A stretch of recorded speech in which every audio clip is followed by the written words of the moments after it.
Hello friends, welcome to my channel Insel 24 classes. Python के इस learning series के अंदर आज हम लोग देखने वाले हैं वेरिएबल्स एंड कास्टिंग के बारे में। वेरिएबल्स क्या होते हैं, कास्टिंग क्या होती है, इसके बारे में कुछ हम लोग यहाँ पे समझने वाले हैं।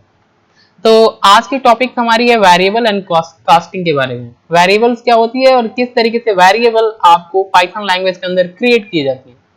वेरिएबल बेसिकली क्या होता है, जब भी आप कभी भी पाइथन लैंग्वेज के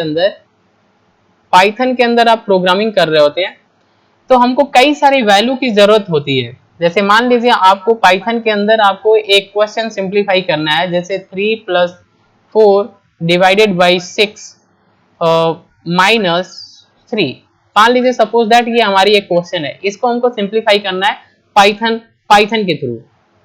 तो हमको क्या है कि हमारे पास वैल्यू है 1 2 3 एंड 4 वैल्यूज है।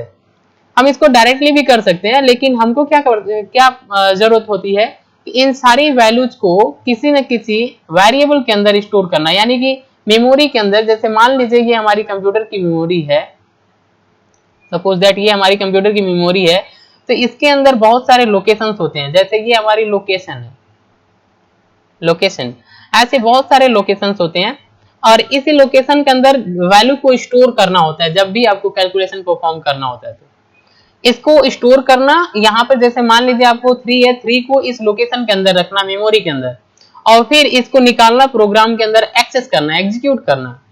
तो इसके लिए डायरेक्टली हम लोग यहाँ पे रखना चाहते हैं मेमोरी के अंदर, तो ये थोड़ा सा प्रॉब्लम क्रिएट करता है। इसीलिए हम लोग क्या करते हैं, यहाँ पे एक रेफरेंस बनाते हैं, रेफरेंस एक एड्रेस बनाते हैं।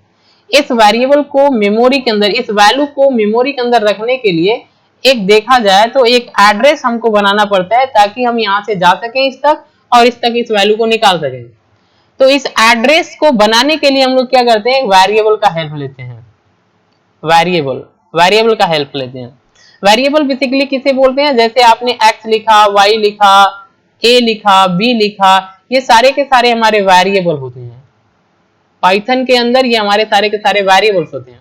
ओके, और जब भी आपने कभी भी x लिख दिया तो हमारी एक वेरिएबल बन जाती है, और इसका मेमोरी के अंदर एक लोकेशन जो होता है वो रिजर्व होता है। एक लोकेशन मतलब एक एरिया, जो एक स्पेस जो होती है ये ऑक्युपाई कर लेता है, एक एड्रेस इसका रेफरेंस बन जाता है। और जब भी आप कभी ऐसे देते हैं x = 5, तो ये 5 हमारा इसमें चला जाता है, यानी इस x वाले लोकेशन के अंदर 5 चला गया।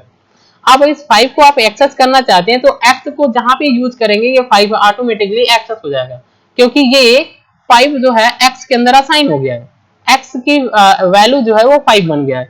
तो आप x को जहां जहां यूज करेंगे वहां वहां आपकी 5 एक्सेस हो जाएगी। तो बेसिकली मेमोरी के अंदर इस वैल्यूज को रखने के लिए, इनको एक्सेस करने के लिए वेरिएबल की जरूरत होती है। वेरिएबल को हम लोग किस तरीके से पाइथन के अंदर क्रिएट कर सकते हैं। पाइथन के अंदर वेरिएबल को क्रिएट करने के लिए आपको कुछ नहीं करना होता है। सिंपली आप अगर ऐसे लिखते हैं पाइथन के अंदर x, तो x नाम का एक वेरिएबल बन जाता है। यहाँ पे आपको इंट, फ्लोट या यहाँ पे आपको कुछ लिखना नहीं होता है, डाटा टाइप। यहाँ पे ये आपको ऐसे लिख देना है, x आपने लिख दिया तो x आपकी एक वेरिएबल बन जाती है। अब ये वेरिएबल किस टाइप का है ये थोड़ा सा समझना पड़ता है। ये इंटीजर, क्योंकि कई सारे टाइप्स होते हैं वेरिएबल के। इंटीजर है, कैर है, फ्लोट है, डबल है या लॉन्ग इंट है, ये कैसा है, इसको थोड़ा सा हम लोगों को समझना पड़ता है। लेकिन पाइथन के अंदर क्या होता है, जिस टाइप की वैल्यू स्टोर करते हैं वो वेरिएबल ऑटोमेटिकली उस टाइप में बदल जाता है। जैसे यहाँ पे फॉर एग्जांपल आपने x = 5 रखा, तो 5 आपका x वेरिएबल के अंदर 5 स्टोर हो गया। तो 5 किस टाइप की वैल्यू है, इंटीजर टाइप की, इंटीजर। तो आपकी ये वेरिएबल भी हमारी कैसी हो जाएगी, इंटीजर टाइप की, इंटीजर वेरिएबल। तो मतलब आपको अगर वेरिएबल क्रिएट करना है तो सिंपली लिख देना है, और यहाँ पे आपने जो भी वैल्यू असाइन किया, जैसे 3.6 दे दिया तो ये फ्लोट हो जाती है, क्योंकि ये फ्लोटिंग वैल्यू होती है। पॉइंट वाली वैल्यू जो होती है वो फ्लोटिंग होती है, तो ये हमारी फ्लोट वेरिएबल बन जाएगी। इस तरीके से होता है। अब आपने यहाँ पे y लिखा, y, तो y एक वेरिएबल क्रिएट हो गया, और इक्वल करके आपने डबल कोटेशन के अंदर किसी का नाम दे दिया, जैसे जोहन या कोई भी आपने नाम दे दिया, तो ये नाम हमारा स्ट्रिंग वेरिएबल होता है। डबल कोटेशन के अंदर जो भी आप टेक्स्ट लिखते हैं ये स्ट्रिंग वैल्यू हो जाती है, स्ट्रिंग वैल्यू, राइट। और जिसके अंदर असाइन होता है ये स्ट्रिंग वेरिएबल हो जाती है, स्ट्रिंग वेरिएबल। क्लियर? तो ये हमारी y जो है वो स्ट्रिंग टाइप का हो गया और इसमें स्ट्रिंग वैल्यू असाइन हो गया। तो इस तरीके से हम वेरिएबल को लिखने से ही क्रिएट हो जाती है और इस तरीके से वैल्यू असाइन होती है इसके अंदर, जैसे x में 5 और y में जो है। अब इसको आपको एक्सेस करना है, यानी कि इसके अंदर जो वैल्यू है x और y के अंदर जो वैल्यू है वो आया है कि नहीं है, इसको अगर आपको देखना है तो सिंपली आपको क्या करना है, इसको प्रिंट स्टेटमेंट लगाना है और प्रिंट कर देना है। प्रिंट करते ही अगर ये वैल्यू स्टोर हुई है तो एक्सेस हो जाएगी, यहाँ पे आ जाएगा। जैसे आप प्रिंट करेंगे x तो यहाँ पे इसका आंसर आएगा 5, इसको प्रिंट करेंगे तो इसका आंसर आएगा जो है। ओके, तो इस तरीके से हम वेरिएबल क्रिएट करते हैं, लिखने से वेरिएबल क्रिएट हो जाती है और जिस टाइप की वैल्यू असाइन करते हैं उस टाइप की वेरिएबल बन जाती है। ओके, अब हम लोग यहाँ पे देखेंगे, अभी कोडिंग करके इसको समझेंगे। पहले हम लोग यहाँ पे देखते हैं कि कास्टिंग क्या होती है। कास्टिंग देखिए, कास्टिंग बेसिकली अगर आपको वैल्यू चेंज करना होता है, ठीक है, जो आपकी वेरिएबल है उस वेरिएबल को फोर्सफुली आपको किसी और में डाटा टाइप के अंदर कन्वर्ट करना होता है तो हम लोग क्या करते हैं, कास्टिंग करते हैं। थोड़ा सा हम यहाँ पे ध्यान से देखते हैं, आप ध्यान से देखेंगे तो आपको कास्टिंग समझ में आ जाएगी। देखिए कास्टिंग समझते हैं, ध्यान से देखिएगा। हमने एक वेरिएबल बनाई, इस साइड की वेरिएबल है ए, हमारी एक वेरिएबल है, तो हमने क्या किया, a equal to single quotation के अंदर कैपिटल ए लिख दिया। ये हमारी वेरिएबल हो गई और ये हमारा कैरेक्टर वैल्यू हो गया, कैरेक्टर वैल्यू। क्लियर? अब ये वैल्यू हमारी ए के अंदर स्टोर हो जाएगी, ए नाम के वेरिएबल और यहाँ पे कैपिटल ए स्टोर हो गया। क्लियर? आपने यहाँ लिखा बी इक्वल टू ये वैल्यू दे दिया, तो b नाम का एक वेरिएबल और यहाँ पे इसकी वैल्यू आ गई 3.0। फिर आपने c वेरिएबल बनाया, इसके अंदर 5 दे दिया c और यहाँ पे आपने 5 दे दिया। अब देखिए ये हमारी जो वेरिएबल है वो कैरेक्टर वेरिएबल हो गया a, क्योंकि इसमें कैर वैल्यू स्टोर है, कैरेक्टर वैल्यू, तो ये हमारी कैर वेरिएबल हो गया, कैर वेरिएबल। ये हमारा जो 3.0 है ये फ्लोट वैल्यू होती है, फ्लोट वैल्यू। जब ये फ्लोट हो गया तो ये वेरिएबल हमारी फ्लोट वेरिएबल हो गई, float variable. Clear? Float variable. अब ये जो वैल्यू हमारी है इंटीजर है, इंटीजर, तो ये वेरिएबल हमारी इंटीजर वेरिएबल हो जाएगी, इंटीजर वेरिएबल। ओके, तो यहाँ पे हमने कैरेक्टर वेरिएबल, एक फ्लोट वेरिएबल और एक इंटीजर वेरिएबल बनाया। इसमें कैरेक्टर वैल्यू, इसमें फ्लोट वैल्यू, यहाँ पे ये। अब कास्टिंग का क्या मतलब होता है, देखिए अगर हमने यहाँ पे लिखा x इक्वल टू str का मतलब होता है स्ट्रिंग, स्ट्रिंग str, और यहाँ पे आपने पैरेंथेसिस के अंदर a लिख दिया, तो हम यहाँ पे फोर्सफुली a के अंदर जो वैल्यू है ये कैरेक्टर, इसको हम स्ट्रिंग में बदल रहे हैं और x में स्टोर कर दे रहे हैं। तो x हमारी स्ट्रिंग वेरिएबल हो गई, क्या हो गई, स्ट्रिंग वेरिएबल, स्ट्रिंग वेरिएबल हो गई। और इसके अंदर वैल्यू जो आएगी, x के अंदर वैल्यू जो आएगा वो कैपिटल A आएगा, वो स्ट्रिंग हो जाएगा और ये स्ट्रिंग वैल्यू है। ये कैसी है, स्ट्रिंग वैल्यू है, स्ट्रिंग वैल्यू। x के अंदर A स्टोर हो जाएगा क्योंकि यहाँ पे A है। अब देखिए y इक्वल टू हमने क्या लिखा, इंट b, b के अंदर जो भी वैल्यू है, v के अंदर क्या है 3.0 फ्लोट वैल्यू है, b को फोर्सफुली इंटीजर टाइप हम बदल रहे हैं। यहाँ पे इंट लिखने से b की वैल्यू इंटीजर वैल्यू में बदल जाती है और y में स्टोर हो जाएगी।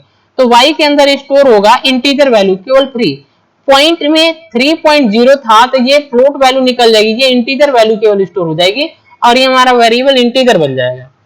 अब हमने फ्लोट c लिखा है, तो c में हमने क्या लिखा, 5, ये इंटीजर था, 5 जो था इंटीजर वैल्यू था, 5 इंटीजर वैल्यू था। अब हमने फोर्सफुली c की वैल्यू को फ्लोटिंग बदलना है, फ्लोट, c की वैल्यू को हमने क्या किया, फ्लोट कर दिया। फ्लोट का मतलब पॉइंट में बदल दिया और इसको y में स्टोर कर दिया, z में स्टोर कर दिया। तो z के अंदर वैल्यू आएगी, फ्लोट वैल्यू आएगा, तो मतलब 5.0 फ्लोटिंग, दशमलव में आ जाएगी, पॉइंट के अंदर आएगी वैल्यू। तो हमने यहाँ पे क्या देखा कि इस तरीके से हम एक वैल्यू को, एक डाटा टाइप वैल्यू को किसी दूसरे डाटा टाइप की वैल्यू में कन्वर्ट कर रहे हैं। तो जब भी आप ऐसा करते हैं, कन्वर्ट करते हैं, जैसे ये हमारा कैरेक्टर है, इसको स्ट्रिंग में बदल दिया आपने, ये हमारा फ्लोट वैल्यू था, इसको इंटीजर में बदल दिया। ये हमारी ये इंटीजर, इसके अंदर जो वैल्यू फ्लोट था इंटीजर में बदल गई है, इसके अंदर हमारी वैल्यू इंटीजर था और फ्लोट में यहाँ पे बदल गई है। तो हमने क्या किया, वैल्यू को बदल रहे हैं, ये इंटीजर से फ्लोट में, फ्लोट से इंटीजर में, कैरेक्टर से स्ट्रिंग से कैरेक्टर के अंदर। जब भी कभी आप वैल्यू को कन्वर्ट करते हैं एक डाटा टाइप से किसी दूसरे डाटा टाइप में, तो हम उसको बोलते हैं कास्टिंग। क्या बोलते हैं? कास्टिंग। ओके, अब मैं आपको इसको रन करा के दिखाऊंगा कि आपका आंसर आएगा कि नहीं। देखिए यहाँ पे मैं आउटपुट लिख रखा हूं, आप इसको ध्यान से देखेंगे तो आपको समझ में आ जाएगा। हमने यहाँ पे x के अंदर जब यहाँ पे x को प्रिंट करेंगे तो आएगा इसकी वैल्यू a, जब y को प्रिंट करेंगे तो इसकी वैल्यू 3 आएगा। देखिए यहाँ पे हमारा था 3.0, b के अंदर 3.0, लेकिन ये असाइन हो गया तो इंटीजर वैल्यू बन गई है। अब c के अंदर केवल 5 था तो यहाँ पे आंसर आएगा 5.0, ये फ्लोट बन जाएगी,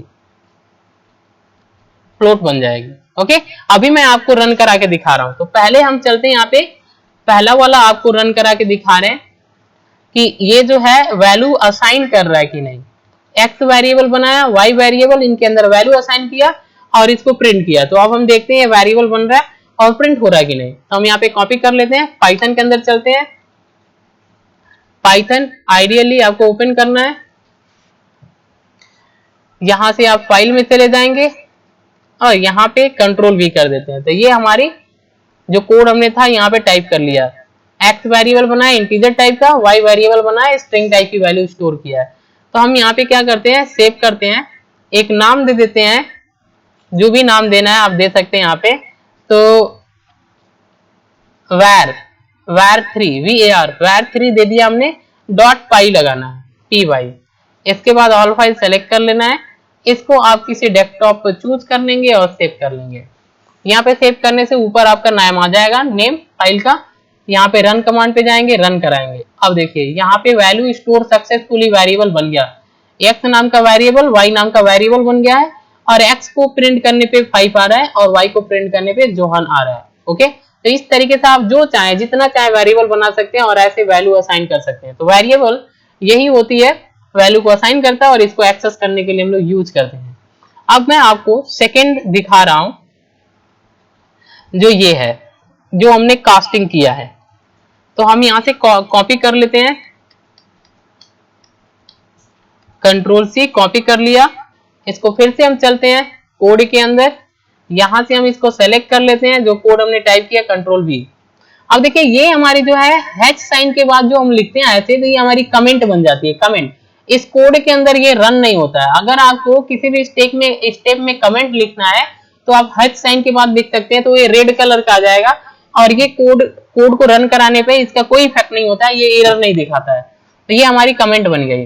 अब हम इस कोड को रन कराएंगे तो हम क्या करेंगे, फाइल पे क्लिक करके इसको सेव कर लेते हैं, सेव हो गया है।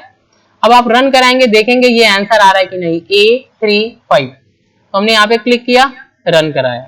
अब देखिए यहाँ पर आउटपुट, पहले में A आया, यहाँ पे A आया, दूसरे में हमारा क्या आया 3 एंड तीसरे में 5.0। तो इस तरीके से वैल्यू को कास्टिंग की जाती है, यानी कि एक डाटा टाइप से किसी दूसरे डाटा टाइप में फोर्सफुली कन्वर्जन कर दिया जाता है।